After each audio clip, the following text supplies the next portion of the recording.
Récit de théologie ascétique et mystique de Tancret, des vertus morales, de l'humilité, de la pratique de l'humilité, suite. Envers soi-même, voici le principe à suivre.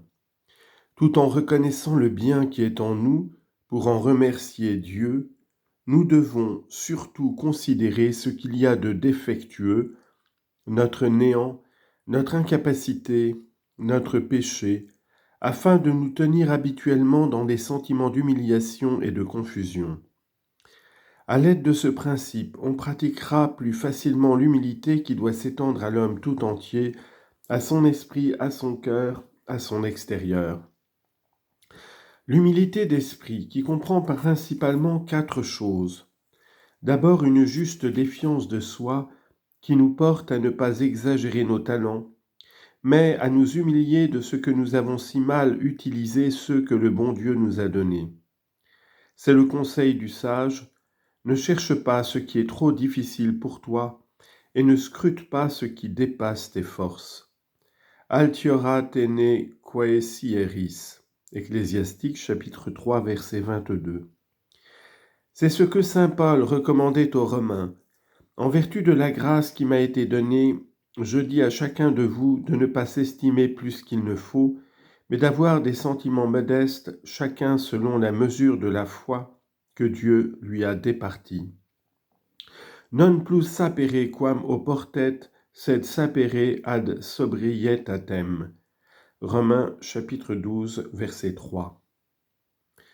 Ensuite, dans l'usage qu'on fait de ses talents, ne pas chercher à briller, à se faire estimer, mais à être utile, à faire du bien. C'est ce que recommandait saint Vincent de Paul à ses missionnaires, et il ajoutait « En user autrement, c'est se prêcher soi-même et non pas Jésus-Christ, et une personne qui prêche pour se faire applaudir, louer, estimer, faire parler de soi, qu'est-ce que cette personne ? Un sacrilège, oui, un sacrilège. Quoi ? Se servir de la parole de Dieu et des choses divines pour acquérir de l'honneur et de la réputation, oui, c'est un sacrilège. Pratiquer la docilité intellectuelle non seulement en se soumettant aux décisions officielles de l'Église, mais encore en acceptant cordialement les directions pontificales, même quand elles ne sont pas infaillibles, en se disant qu'il y a plus de sagesse dans ces décisions que dans nos propres jugements. Enfin, cette docilité fera éviter l'obstination dans ses propres idées sur les points controversés. Assurément, on a le droit d'embrasser dans les choses librement discutées le système qui nous semble le mieux fondé.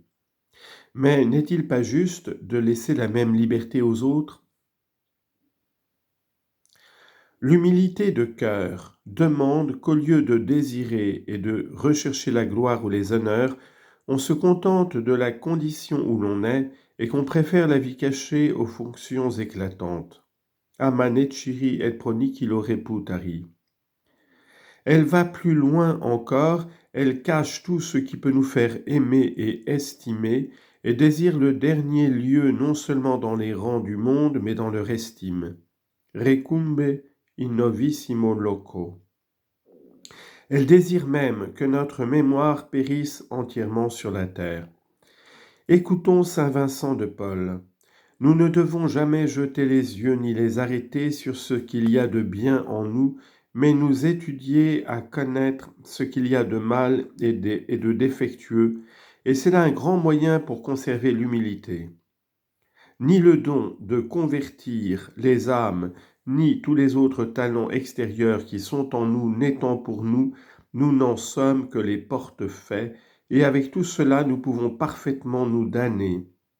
C'est pourquoi personne ne doit se flatter ni se complaire en soi-même, ni en concevoir aucune propre estime, voyant que Dieu opère de grandes choses par son moyen, mais il doit d'autant plus s'humilier et se reconnaître pour un chétif